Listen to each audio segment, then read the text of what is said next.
Hi, everybody, and welcome along. My name is Paul B. I'm the founder of Action's 12th Online Trading Profits and the West Finance Charity Coin.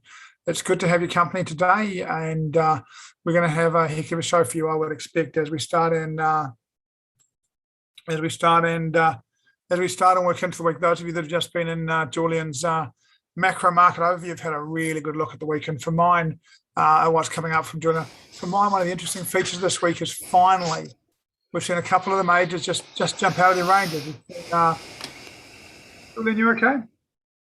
Yep, I'm good. So much had a bit of stuff coming through. We've got dollar CAD busting out of its range, and interestingly enough, for mine, we've got dollar CAD busting out of this range. That so many things have been into the short side, and while it's doing it, we've got dollar yen busting out of this range to the long side. So nice to see some currency movement and suggest that maybe we're going to see a little bit of trend come back into this market and give us an opportunity to get some great currency chats. As I said, if you've just done the hour with Julian on macro market overviews, you've got a really good look. Julian, if you don't mind me saying, I thought the Kiwi and Aussie analysis you did, we got them both very bullish, was really interesting. And I'm kind of with you, it almost felt as if Reserve Bank of New Zealand had said we're going to put interest rates up. So they did. It didn't seem quite the right time. No, it didn't seem quite the right time. I think some days people need to move off their schedule and go, actually, the world is going a bit crazy. We're just going to ignore all of that. And we're just going to do what we said we were going to do because we can. I'm wondering how much Adrian Orr, I think, to me, is a great pragmatist. So I have him pegged as, well, hopefully one of the great central bankers of New Zealand. I suspect that actually he was under a bit of political pressure to do exactly what he did. But equally, Wellington isn't in lockdown, and maybe he thought the rest of the country was doing the same, doing things as well as they were. So that could also be a driving factor as well too. Yeah, it looks. I agree with you. I think he may be a great central banker. It's a little bit different, but there may be some lessons for the Reserve Bank of New Zealand. One of the problems is when you say you're going to put it up and you don't last time. If you don't this time, you may start unstabilize a few markets. You're not looking to unstabilize. You may start, of course, and continue. Didn't mean to, and still, I'll be really interested what they say next time, whether they just put this thing. If we continue to be where we are, I guess they've bought themselves 6 weeks. Be interesting to see next time whether they just put a hold on this and say, we're stopped here, or whether they continue to talk bullishly about interest rates moving forward. So it's going to be a fascinating statement next time, I would think. But mate, So look, I think it's a function of two things, right? So number one, where's the economy doing? Post whatever this mess that we're in at the moment, when it starts to resolve itself. So for those of you outside New Zealand, we have a rising case count that is mostly the result of people ignoring the restrictions that are in place and just doing what they want to do, which I'm sure is a pattern that's being repeated around the world. There's always a percentage of every population who simply does not trust the government and believes that they're obviously better positioned to understand the world than the government is, and there's nothing we can do about that. But sadly, for us right now, they're doing a very good job of holding the rest of us to hostage who are trying to do the right thing. Anyway, guys, look, here's the thing. Right, Paul's right, and as I said in my macro overview, and we'll maybe talk about this in more detail if we look at a picture of the Australian dollar. It's really simple to me at the moment. Right now, the dollar strength is pretty widespread. It's reflecting itself in many different ways around the world. And there's a big core reason for that, and I'll come to that in a minute. But the key thing about the Aussie and the Kiwi is they are, quite frankly, undervalued right now. And the reason why they're undervalued is, number one, Kiwis raising interest rates, first of the major, the major traded currencies to do so in any meaningful way. The interest rates in the market have been rising for quite some time, but now the central bank's joining the party, right? And to be honest with you, right in the middle of a pandemic, I don't understand what they're up to. But mine is not to reason why, mine is merely to respond. And so I look at this and I'm going, well, that's interesting. So what happened to the currency that day? Well, it didn't go up. In fact, it fell. So you're going, okay, it then may start to recover over the next couple of days, as I think it should do. But I think this is incredibly bullish for the currency. So What else is going on? Well, the Australian dollar is in the same situation. I think the last few days they've reported a record trade surplus in terms of money. And I think that's pretty critical, right? So when you do your economic theory, it says that, if the currency is in trade deficit, i.e. more people, you're buying more things from overseas than you're actually exporting, then that makes sense that your currency over time should decline. It doesn't always work that way because economics is a funny old thing, but let's just run with, right? And on the other side of it, they say, well, yeah, hey, when you've got a trade surplus, it acts like like extra fuel to the currency. At some point in time, it will continue to rally, right? If the Australians were to start to raise interest rates at the same time, then it would really take off. And maybe that's our signal. Right, because with such a record trade surplus, what the Australian dollar is doing down at these levels that I'm seeing right now, 73 cents, something like that, it doesn't make any sense at all. Literally no sense whatsoever. So on the basis it doesn't make any sense, it clearly can't be true for any length of time, right? That doesn't stop it being true for a while, but for any length of time, no. So not a prediction. I'm merely saying that if the US dollar begins to underperform, I expect the Aussie and the Kiwi to lead the charge. Maybe the Canadian might be doing part of it, but the loonie is a currency to me that seems desperately connected to the US in many different ways. I think what I like about the Aussie and the Kiwi is that they're very much related to commodity prices and commodity currencies. And right now, that's a great space, either on the protein side or on the raw or on the basic primary industry side. So whatever you have for both of those two things, I guarantee there isn't a farmer in New Zealand who isn't high-fiving other farmers at the moment. They're all having a great time, despite the rest of us struggling a little bit. So same thing's true clearly in Australia, right? If you dig things out the ground, you're making a lot of money. So here's the thing, right? When the US dollar turns around, I expect the Kiwi and the Aussie to lead the charge. However, I can't tell you when. Okay, you guys are all the traders. You can see this as well as I do. When we look at some charts, let me just go in and maybe just share the screen quickly. We just have a quick look at this, guys. For those of you who saw my macro overview, you know what I'm talking about. It's all a little bit boring. We'll just look at it one more time. Look, here is the weekly chart on the Aussie. I continue to look at this. We have a higher low in place. We have a ring low on the weekly chart. It really could have done with closing above that high of the low weekly bar to really trigger it properly. So I call this a grind. We're going to in grind higher mode. So I'm quite bullish on, this is my new trade call, I'm quite bullish on the Aussie and the Kiwi going forward, but I have no idea when they're going to start to perform against the US dollar. Literally no idea at all. Can't help you guys. Follow it as you see it. I'm sure you can look at seasonal patterns. Hey, look, one key thing I want to talk about. I don't think we have Ainslie with us tonight, so maybe I have the freedom to talk about oil a little bit. Oil, as you know, has been 7 or 8 weeks up. Is that too surprising? Well, no, because its sister commodity markets have been going completely insane. Okay, so if you look at coal in terms of the last 18 months is up by, well, I don't know, what, like 5 or 6 times, something crazy. Let's say it's around about $60 and now it's 240, right? So it's up by 4 times, right? Factor of 4. That means oil at $60, roughly, which is where it was, if you like, looking at the April time of this year, should probably be somewhere near $180 now. Okay, so that gives you some idea of the scale of what we're talking about. Natural gas futures in Europe and around the world, as you well know, if any of you either use or have any connection to the electricity industry whatsoever, know that prices are going up around the world for electricity, and that is because gas prices are going up and coal prices are going up around the world. So therefore, people respond by putting up electricity prices because that's where most electricity gets generated from still these days. And as you can see, you're looking at natural gas having more than doubled over the course of the last 9 months. So again, what you're seeing, that puts the oil market up at about $120. And where are we sitting? We're sitting at 80. So is it surprising, in my mind, that oil is rallying? Is it surprising that oil is rallying? No, of course not. Right? So when you go look at the chart, what have we got? We've got 7 weeks straight up. What is surprising is something called volatility. Oh my God. Look at Wednesday and Thursday. Oil peaked on Tuesday at $79 WTI. The low was 75. That is a $4 decline in 36 hours. Insane. Absolutely insane. If you want volatility, there it is, right? And this is one of the most deeply liquid traded markets on the planet. And it moved $4 or $5 in the space of 18 in the space of 36 hours on nothing at all, because what happened on Friday ended up where it started. So a total movement at $8 or $9, right? You just sold at the top, bought at the bottom, then you could have made the whole lot, right? So here's the thing, right? Why is the volatility coming in? Well, the volatility is coming in for a lot of reasons, most notably one key one. And here's the big thing about commodities right now. They're all going up in price. 70% of all commodity transactions, raw commodity transactions around the world, 70% are invoiced in US dollars. If the price of something doubles, you need twice as many dollars as you did before.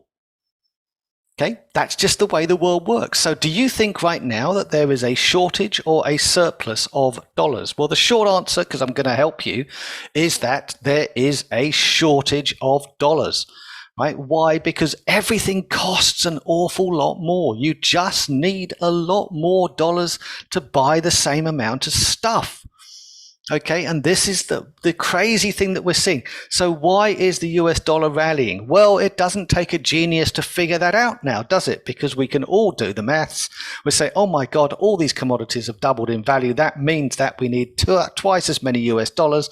So is it surprising the demand for US dollars is ridiculous and the supply is restricted, and because it doesn't change that much? And so therefore the price of that commodity, in this case US dollars, is rising. No, it isn't. There's our thing, right? So perversely, we could see a situation whereby some of those commodity prices fall, US dollar falls, and that would be our cue for the Aussie and Kiwi, which then doesn't make sense because the price of those commodities is falling. But nothing in life often does make sense. What it happens is you're unleashing pent up buying power. Then that's the key thing. So I remain bullish Aussie Kiwi, regardless of where commodity prices go. But here's the thing: the Aussie and the Kiwi probably won't go up until the US dollar starts to come down, which won't happen until commodity prices at least stabilize or else start to fall, because it's just so expensive to buy anything these days.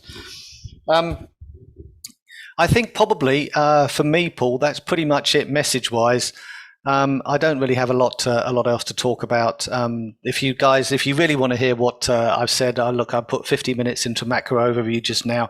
I don't really want to go ahead and repeat myself, but just go with the US dollar rally has been caused by a shortage of dollars as being our thought for the day. Cheers, mate. Really appreciate it. Always interesting to get your insights. And I watched most of that 50 minutes on the macro stuff. And if you get a chance, guys, I really encourage you to take a moment and watch it. It's a great start to the week. And I want to remind you guys with this show that you have a couple of options on a Sunday afternoon. You can come and join us for an hour. We go through the whole team and do everything. Or you can wait about another hour and we'll start cutting these sections up. And you can just come and watch Julian's section or Ash's section or Alexis's section or Ainslie's section or Lloyd or Shukri, whatever it is that your thing, you can do it that way. Whichever way works best for you is great with us. Thank you very much, Julian. It's much appreciated. Look, I was going to go to Alexis right now, but she appears to be running a little bit late, so I might bring Ash in. Ash, how are you? Oh, hold on, we just got another panelist come in. Let me just see if it is. Nope. Okay. Ash, how you doing, man? Yeah, I'm doing good, mate. Yeah, not too bad at all. How's things with you? Pretty cool, mate. Pretty cool. Yeah, had a good weekend. So what do you got for us as far as the data goes, mate? Been an interesting week. We're starting to see a little bit more promising stuff in some markets for mine. What's the data pointing out for you? Oh, I mean, really interesting. I want to kind of bring your attention to a couple of currencies, and really just to kind of stay on the theme of the Aussie dollar, which I do think is a very, very interesting market when it comes down to the cotton, the seasonals.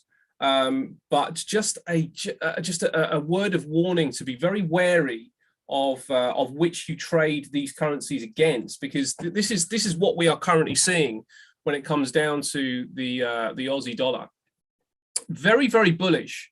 The 36-month, so the 3-year 100%, 18 months, so the year and a half 100%, and 6 months 100%. Now this has been like this for quite some time. We are seeing lots of COT data which is suggesting that not only are the buyers coming in, but they are remaining there and they are not willing to part with their long bias on the currency. Now, all this gives us is an indication that the Aussie's getting some support, but it doesn't tell us really when that support's going to happen, or which currencies to trade this particular support against. Now we look at the seasonals, and the seasonals also support the Aussie dollar to rally. And it's the most interesting, and I probably starting to sound like a bit of a broken record, because I think I mentioned the Aussie dollar. I've probably mentioned it every week for the last three. And the last three, we were talking about the fact that the October seasonality hadn't really kicked in, but now we have kicked in. So if we get some positive price action on the Aussie dollar against some of these currencies, it would suggest that it might be wise to build positions over the currencies over a course of a period where the charts start to set up. And what I mean by that is it's not going to set up against every single currency at the same time. Yes, it can happen, but it doesn't look to me like that's happening on the charts. What it does look like it might be setting up against is the Swissy possibly, but definitely the euro. So when you look at the euro Aussie, it looks like a short. You know, when we're starting to look at the bigger picture, it looks like a short. And if we bring in the COT data doesn't really support the short.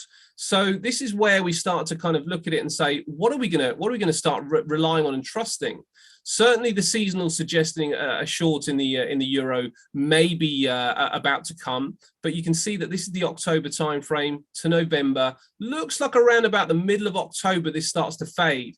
What I'd like to see is the euro just weaken off a little bit before I got really confident that the Aussie is going to strengthen against the euro in accordance to the COT data. The one aspect that does come into play is that Brexit is really rearing its ugly head. So there might be enough tension between the UK and the EU to force the euro down across the board. And if that's the case, as I say, the Aussie really does look like the most interesting currency. Look down here as well at the dollar. This is the one that I think is the most fascinating, and I'll show you why. The dollar is very bearish. 3-year, 10%. So anything under 20% starts to make it a red flag for the buyers, and maybe even we start to anticipate the dollar selling off. The 18-month index, 0%. The 6-month index, 0%. Now, the longs and the shorts over the last week are around about even. If we bring in the seasonality, the seasonals are kind of suggesting a bit of a sticky month. You know, if it starts here, then we are potentially going to be a little bit higher by the end of October, but it looks like there could be a few dips in the way, and it looks like right up until the 3rd week that we're going to be around about flat on the dollar. But look at this. Now, this is the interesting thing for me. This is a monthly chart of the dollar index. The primary trend from here to here extrapolates beautifully through this inverted head and shoulders here and here. And that suggests that we are in a sell zone on the monthly. And it does also suggest we're in a sell zone here on the horizontal levels. So all things kind of being equal, the technical pattern looks good. The COT data looks good. The seasonality is mixed, but it's not bullish. So to me, the dollar looks like a short, and as I said, the Aussie certainly looks like the best long currently to be trading it against. And as I say, Aussie possibly against the euro if tensions start to increase, but it looks pretty good against the dollar right now if we start looking at those longer term charts. So that's the overall analysis from me, mate. Cheers, mate. And if you want more information on the data, they can join the Trading Edge and get COT seasonal and fundamental overviews on all the currency pairs, right? Absolutely right. Yeah. So all the majors, you will get the fundamental aspect overlaid on top of the COT and seasonal. So should be able to give us that little bit more bias. And it is a bias. So, you know, we do need to reiterate that you're still looking for that pinpoint chart pattern really to kind of give you the best possible price and the best possible chance of making money with the extra knowledge that we know about what's going on under the hood. So it doesn't just mean this is saying this, go short, this is saying this, go long. It's just saying that's the general overview of the market direction. Now can we get a chart pattern that supports it? Cheers, mate. Much appreciated. Thank you very much for your time now. Our golden girl, Ainslie, is away today. It's her daughter's birthday, so I'm going to have a look at the gold chart, and I will share that with you guys. Now, we are going to have a look at a gold chart. Let me, there we go. Look, one of the things I've done here, I'm going to talk about one of my favorite little patterns on gold. And one of the things that gold loves to do is it loves to put in a little consolidation and then false break one way and then head out the other way. So a little consolidation, false break down, heads out the top. Little consolidation, false breaks down, heads out the top. Little consolidation, false breaks up, heads out the bottom. So it's one of the patterns that I really like in gold. And what I noticed about it is that it consolidates, false breaks to the previous lows and test previous lows. You might want to use for this, those lows a bit further back, but for this one here, test the previous lows and then takes off. Here, same thing. Boom, boom, boom, test the previous low, then takes off. Here, test the previous low, then takes off. Here, pops up.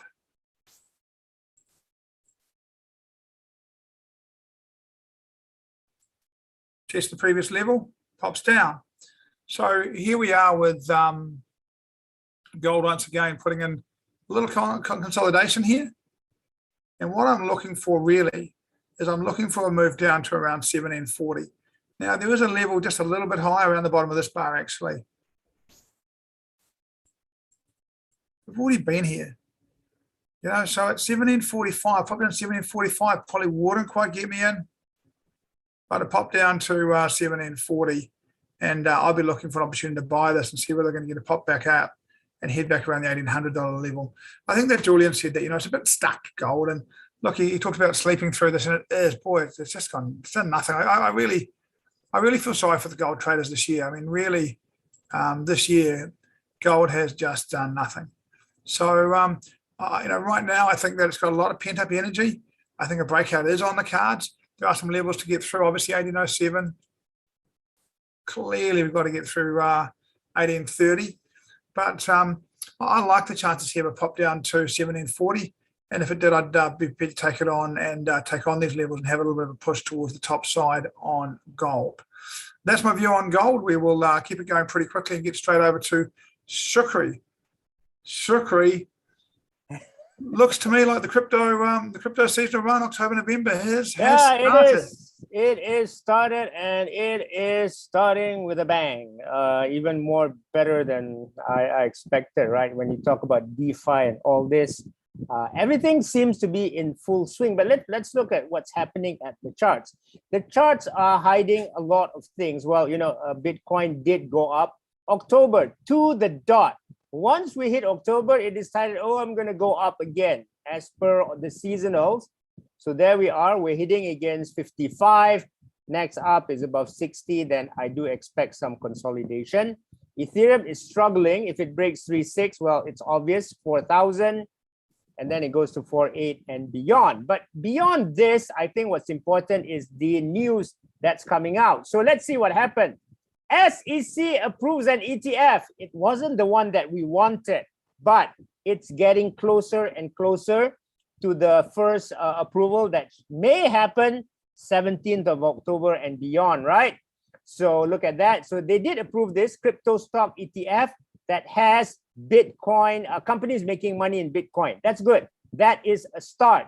MicroStrategy, Marathon, which does this thing, right? This Bitcoin mining. And if you look down here, see, it was very difficult to get this through, but we're really glad they finally approved it. This was the most difficult to get approved. So this is a big major change in Bitcoin, okay? Especially that it's good that the regulators want to regulate it. We do welcome it. The next thing that I want to show you is this, Ethereum. Okay, I told you things would change. Look at this.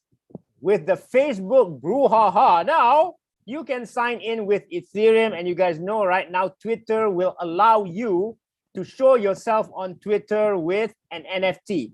And that's why I think NFTs are really the place to be now. You guys know that DeFi is good, yes, but it's really the place of the institutions. I think the smaller guys are now having a party in NFTs because they want to be there before the big guys come in and spoil the broth, which They always do, okay, but they're not there yet to be seen. Yeah, well, they are just a little bit. So remember this: next time you can sign in with your Ethereum wallet. That means if I am, if Ash contacts me, right, I have to look at Ash's address. Is this really Ash, or is this a fake Ash? Which happens a lot on our Telegram and WhatsApp or whatever, right? So this is cool. And the thing now is this, just of how strong this market is, the NFT market is. I had a very good comment from someone this week. What did he say, guys? He said, I made more in 2 days than in 1 year. We're not going to tell you this person. We're just going to tell you that he is the worst wish trader of all time. But he made like 46,000 US dollars, guys, in Thailand, in Malaysia, in Indonesia, and in the Philippines. That would last you a year. Okay, that you have a good life for years. So that is really what is going on. And as we go on, as I told you before, the crypto market will flippen into the NFT market, which is it now. Next year, we're going to see something big in gaming. And that is the next big nirvana and all. As I still think crypto will go to correction, but it's okay. We always have bullish markets. And as long as we have bullish markets, Paul, the party will go on. I don't know for how long, but the party will go on. Okay. So this Cheers, is cool. Shukri. The seasonality, we might get to show that Bitcoin seasonality chart next week, because it is amazing for the next 8 weeks. So thank you very much for your input, mate, and we will continue to monitor the NFT space as well. I'm very pleased to see the world. One more thing, Paul. To avoid any misunderstanding, I'm starting to sell. Okay, I'm just telling you guys that I'm not allowing this bullishness overcome me. I'm letting go of my thing slowly. That's all. Thanks. Cheers, Shukri. Thank you very much. Now, again, Angel's away for her daughter's birthday today, so I'm going to have a quick look at the gold chart. I know that Julian did it very well at the start of the show, and I certainly don't have too much to add to that. Look, what I would talk about with oil is that, and Julian talked about this macro market thing. Look, first of all, we've gone straight through previous highs, and we've pushed straight up, and there's some important levels up there. I've been saying I think $90 will find the top for us. 90.95 will find the top for us around Christmas. And I still remain pretty committed to that as a target. What I would like to talk about is a little bit, one of the things that really did interest me, and Julian talked about this a little bit in his session as well. Look, I'm pretty sure, and I could be wrong, that these sales were due to higher inventory numbers coming in out of the US than people were expecting. So higher inventory number means more supply, which means prices are going to fall, and the market dumped all over it. But as soon as it did, the buyers came back. And my impression is that the market's got a very bullish view on this, and so it should have. And when you look at this, that is, that is not bad. What is that, $4? $7 to $79. That's done some work this year. And look, I'll continue to be a bull on oil. Looking for opportunities to get in. It's hard to get in. There aren't a lot of decent pullbacks. I'd love to see another pullback down to around the $75 level. It would be very cool to see a chance to get in at that level there. I might take a few positions and hold. I did a bit earlier. I don't know, it must be on a different computer. Let me see if I can. Look, guys, there we go. Here's your targets. So targets here for me around 83.50, 90.50, and around $98. And I would suggest to me that long term my target on oil is around $98. And look, for mine, it's really simple with oil. We all have different views on it, but for mine, as long as economies are opening up post COVID, and particularly the US and the UK, which are big economies, they'll be further than China. There'll be big demand for oil. If there's big demand for oil, the price will continue to go up. That'll do me on oil. And I think after oil, it is time for me to go to Lloyd. I'm going to have to play a recording of his. So just give me a second to get that ready to go. I'll be a second. I'll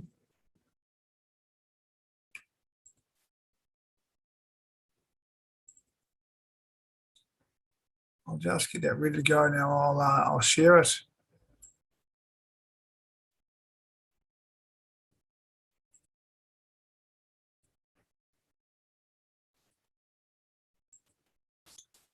Good afternoon, everyone. Welcome to the currency business for this week. Let's have a look at last week what we have. First up the list is we have euro dollar from last week. when the price actually, when we first started analyzing, price broke above, came down, and retested the zones. God, I'm just going to redo this, make sure the sound comes through properly. I'm going to stop the share. Going to restart the share. I'm going to do share sound. I'm going to go share, and I'm going to push this again. You should have better sound than you did.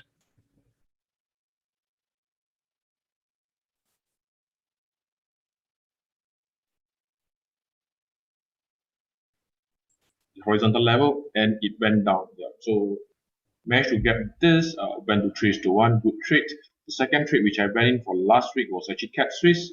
Again, this was shared during the Sunday session. I'm still in this trade though. Price is nearly at my 3R, yet to hit, but I doubt anything, don't really foresee anything wrong with this trade. So hopefully I'll be grabbing my TP within early next week.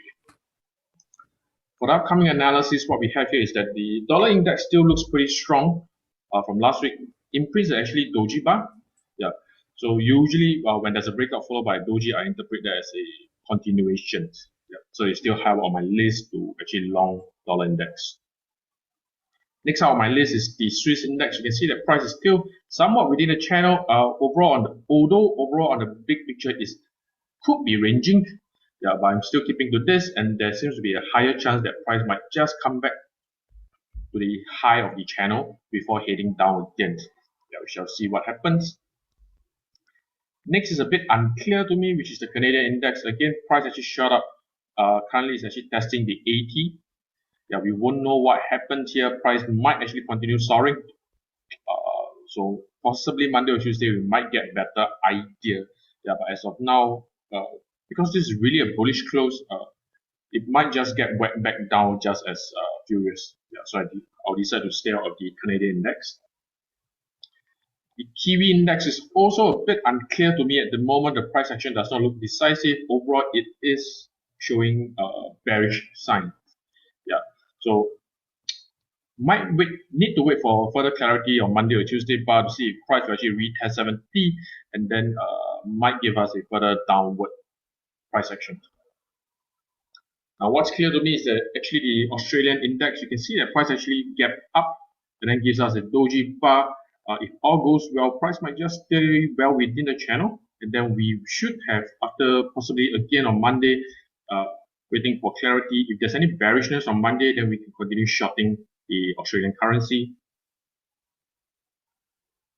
On the Euro index,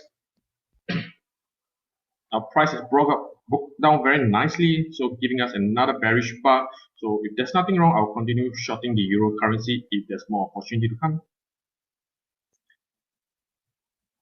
The British pound currency, again, you can see that it is giving us, I probably need to revise my level, give me minutes. So prices broke down and then giving us a inside bar. So whenever I see an inside bar after a bearish breakout or bullish breakout, I always interpret that as a continuation. If nothing goes wrong, price should react pretty strongly to this level, and we should be able to continue shorting this. And the last is actually the Japanese index. So you can see that indeed price from last week, I was wrong. It didn't actually bounce off from 90. Yeah, it shot back down in a very bearish manner. So I refer to this as a failure test. When price actually didn't bounce off after a very prominent test bar, that means it gives the opposite signal. I interpret that as the sentiment. That will be the overwhelming sentiment for that currency. Yeah, so as such, for this coming week ahead, my plan is to actually long dollar yen. Again, the USD index pretty strong. You can see that on the 4-hour chart, price is giving us a double top and then followed by a very bullish breakout. I'm just waiting for some sort of retest before I can actually jump in. Next on my list will be pound Swiss. Overall on H4, we can see pretty consistent lower high and lower low. Yeah. But throughout the week, last week, price did actually rally a bit. I'm waiting to see if price will actually break the horizontal level and the trend line. If it does, this will give us, at this spot, will give us a very, very good opportunity to actually jump in for a short position. Yeah. The overall structure for this, it looks bearish to me. Yeah, just pending price action confirmation. With that, we'll see you next weekend. Goodbye.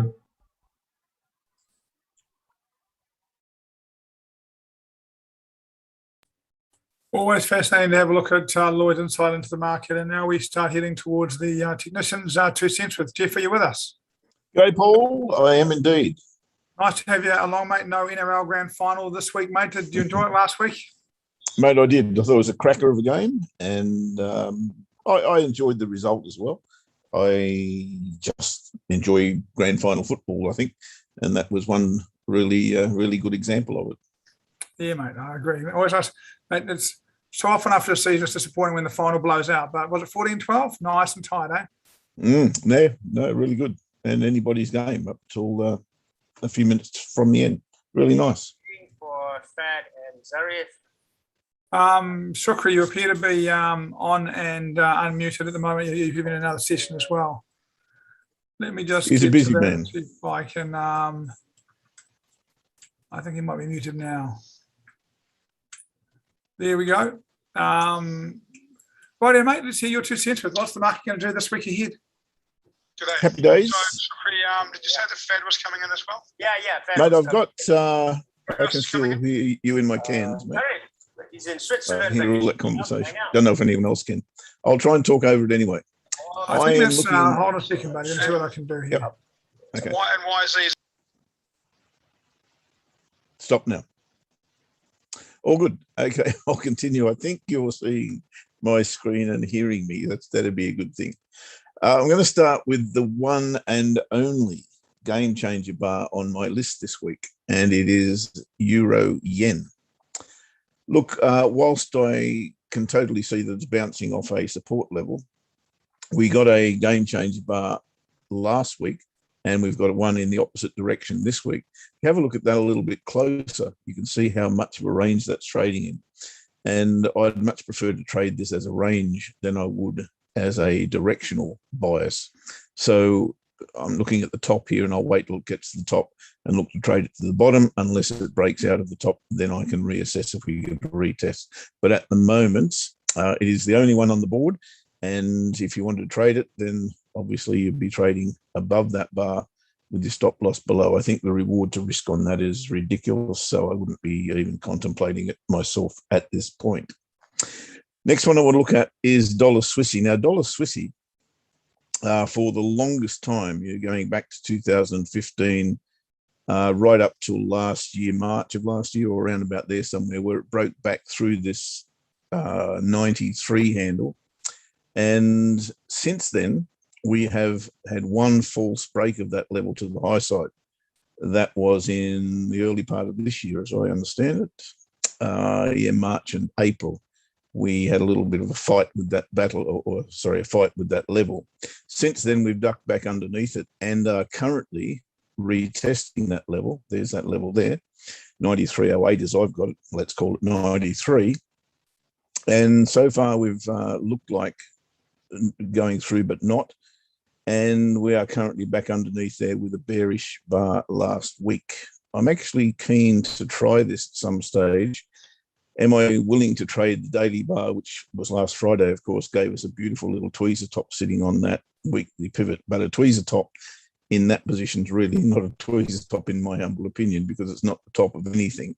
It's actually potentially a lower high, which is fine. And my biggest decision is going to be whether I actually trade Friday's bar short or not.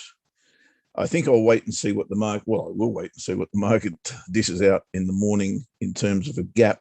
If it does gap up, then I'd be willing to place that order underneath that bar. Obviously, if it gaps down, then that is out of play. But I'll keep my eye very, very closely on dollar Swissy for a short during the early part of the week.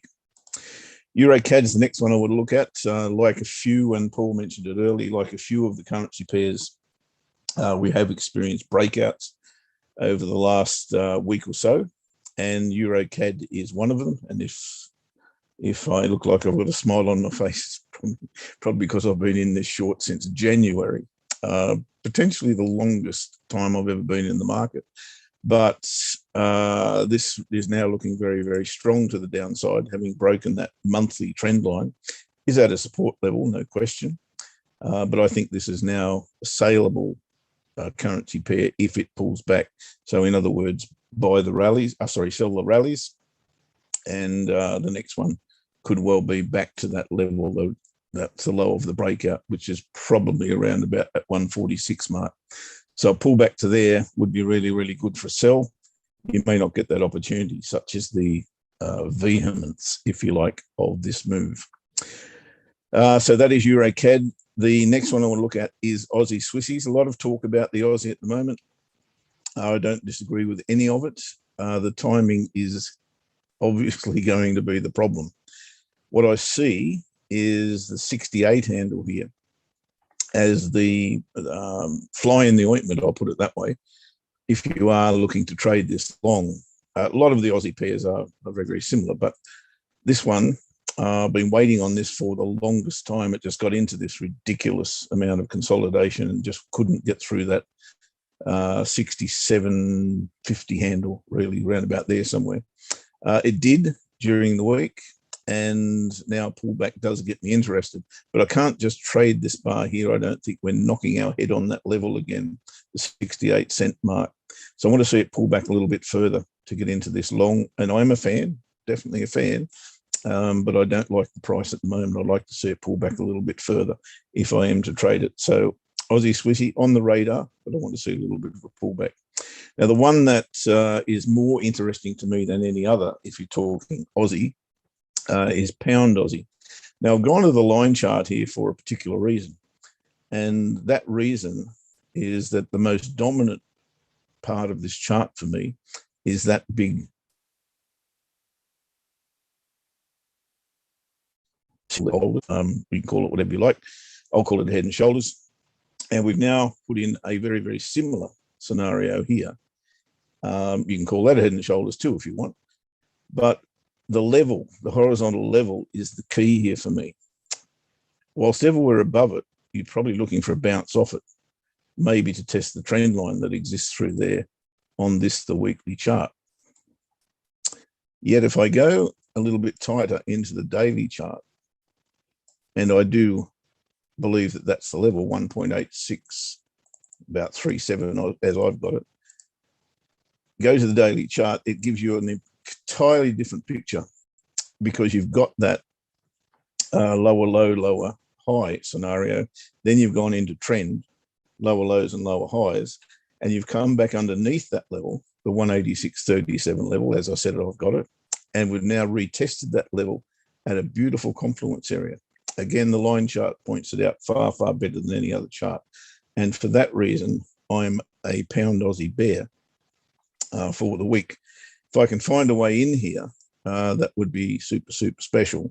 At the moment, the answer is I can't, but let's see how this works tomorrow morning and into the new week. I'd love to see price poke above that level, come back underneath it, take out the low, retest that area, and then I think we've got a short on our hands. But there may be something far easier than that on a shorter time frame as tomorrow and Tuesday unravel. But I am a pretty massive bear Pound Aussie if it does stay underneath that, what did I say, 186.37 mark. It might be 186.50. You know, it's in that vicinity. Anyway, those are the pairs that I'm looking at. And that for this week is my 2 cents worth, mate.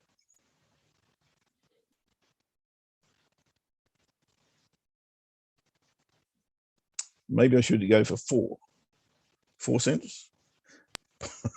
Paul may not be about. There he is. Sorry, buddy. I was having a good old chat with the mute button. Mate, thank you very much. Thanks for the generous sharing. It is really valuable. So I appreciate your time, and the rest of the team as well. Thanks for coming and doing that. For all of you who have joined us today, I hope you've got lots out of it. And again, look, take your time on a Sunday, do your analysis, get yourself a short list, and trade with that bias for the week ahead. It'll give you a huge head start in your trading in the meantime. Stay calm, make good decisions, and it all works out at the end of the day. Thanks for joining us today. We'll be back next Sunday with the same thing. If you want to watch some of the shortened up sessions, they'll be published by mine about an hour from now. She's having some internet issues, so maybe hold up a little bit, but I don't think so. Thanks for your company. Thanks again, team. Have a great weekend, everybody. See you.